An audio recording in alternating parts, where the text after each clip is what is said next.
Hey fellow Dota fanatics, welcome to Gaming Basics, your one-stop solution for mastering the essentials. Let's dive in and level up together. In this video, I'm going to show you how to learn about regen and consumables in Dota 2.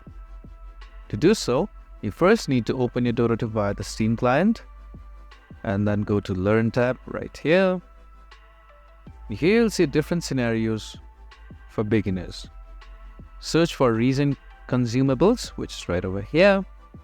As you can see, the scenario is 3 minutes long, where the AI will teach you all about regen and consumables in Dota 2.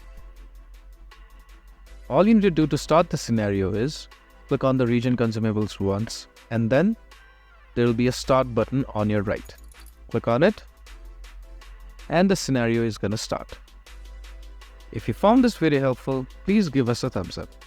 And if you have any questions for us, please feel free to mention us in the comment section down below.